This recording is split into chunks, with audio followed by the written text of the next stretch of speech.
One man wey be say they call Temple Aunaiya, he don't come outside, come begin expose Nigerian government, give Nigerians. Make dem see wetin e be say the Nigerian government they use their eye till they see for war. Till they see use their eye till they see when they go send them, they go fight war with Boko Haram.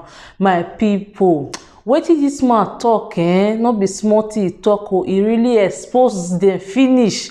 And he come outside come talk say because say he expose them, because say he fight for him right, they come sen ten ce am put for life imprisonment. My people, see that your very first time when we see they come across my channel be this, abeg make you not forget to subscribe and make you press that post notification bell sign so that anytime when I tell upload new video, now you go be the very first person we see go know say I don't upload new video. My people, this man so na Temple Aunaiya, na only you one na him mama born. In short, when we say he dey young, na him papa take run leave am and him mama go another state, go marry another woman. Ever since then, the papa no dey really ask of this particular boy again. So na manage, na him mama will take manage, take train this pikin finish school. As he finish school finish, now he come to see na soldier, na he wan be because he like maybe say he serve this our country Nigeria. So he say so as he don't go service, he don't go train, he finish, it God come do and they come really give him the soldier. As they give him the soldier, now he say he really love Nigerian country, he really love make it be say it take save us, it take save, make it take serve our Nigerian citizens. Say so part of the assignment when we see the fair giver, it can't be make can't go war, make it go fight Boko Haram.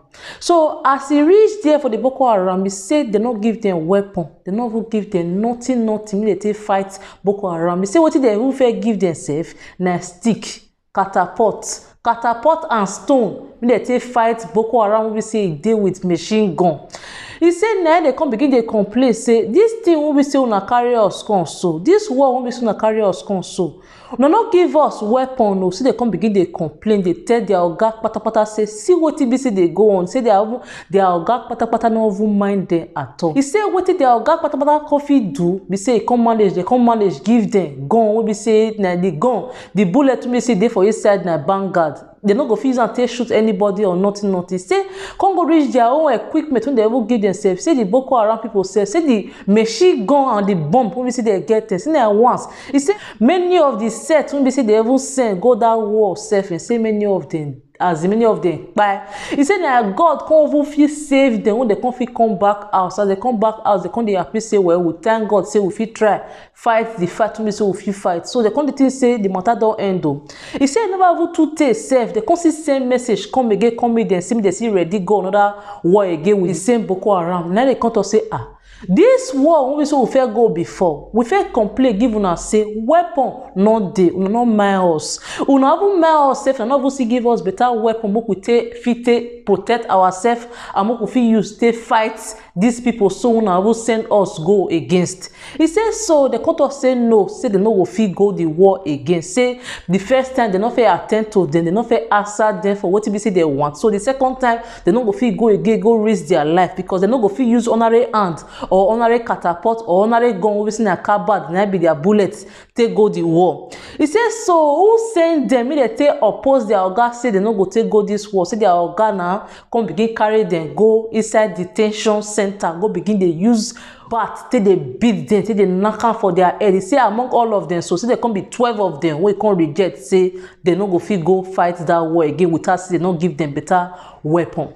He say so as they don't beat them with bat, they come see say they not change their mind. They can't give them paper, make they take right, say see the reason when they no go take go. See they can't really write and say because say weapon not they make them be say they don't want go. He say they can't their oga can't they insist say they must to write and say they no want go. Now make them be say they don't want go the war. Not because say na weapon not they say upon as they try reach say they not fit succeed. See as they can't look and say they not succeed, they can't carry them go headquarter. As they carry them go the Abuja headquarter for the 12 of them, they can't they happy say thank God as they don't carry them go this headquarter. So say they go see opportunity to talk to the number one oga pata for Nigeria for there. Say see what be say they go on for war when they send them go say weapon not dey. He say as they reach the Abuja now, Oga patapata will be say they send them go meet for there. So say Oga no even get their time safe. Oga just dey busy, they do Oga just dey busy, they do one or two be say no even concern themselves. As they come look am now say Oga no mind them, they come carry them from Abuja headquarters, so they come carry them go sell. From sell now, they come begin they go appointment for judge. As they come they go appointment from time to time now, they come see say they come pull life for their head, say not be because say weapon no dey na make am be say they carry them go prison again. Say they come put allegation now for their head now, say there be the soldiers wey be say they spy on the Nigerian soldiers. They go dey give the Boko Haram information. Now come be the crime now wetin they come charge them with. As they come look up look ground, they come say wetin we go do for this situation wey say dey now. He say na God they come dey pray. See as they come dey really dey pray give God, na God come give them one better lawyer wey be say the lawyer come promise them say he go help them out comot for this situation.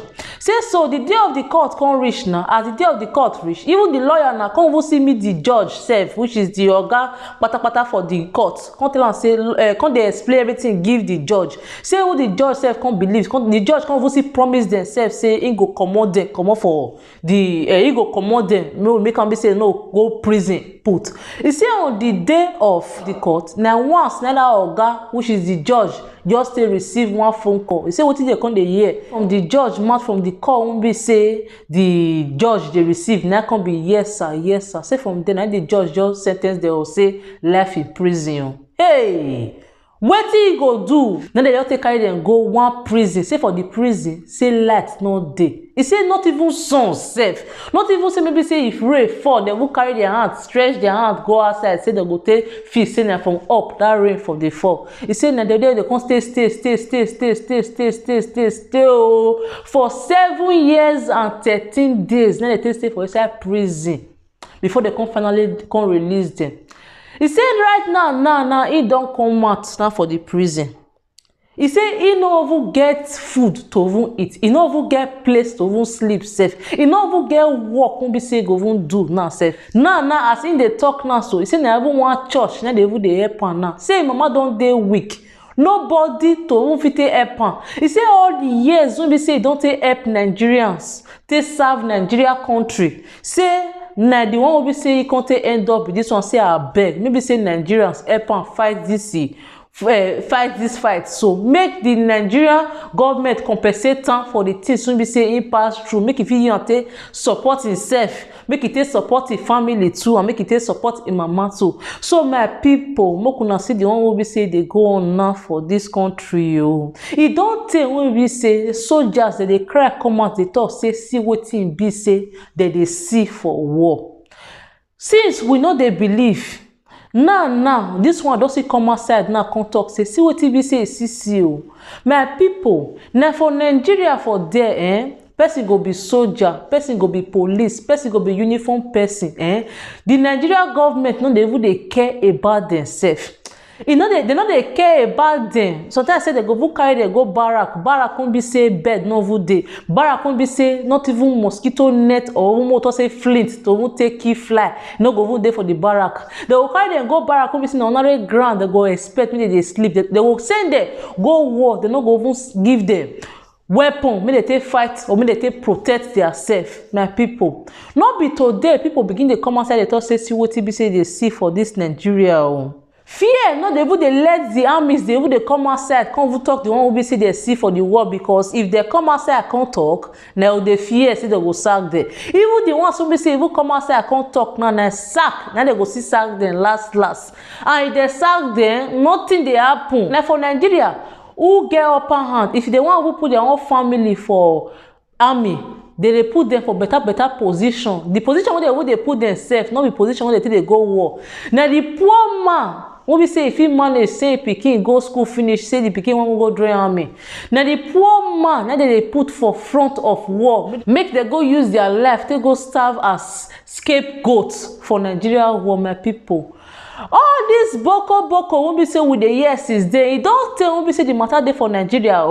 And information they come outside say now the top politicians them, the top senators them, now they who they equip all those boko, they give them better weapon to dey fight our Nigeria soldiers. If not be dem dey equip dem, for don tey wey be say we no go dey hear about their matter again. My people, abeg, I just come here, I come talk with people say I see for the matter. Wetin be the contribution wey be say una get to talk for this matter wey say dey for ground so?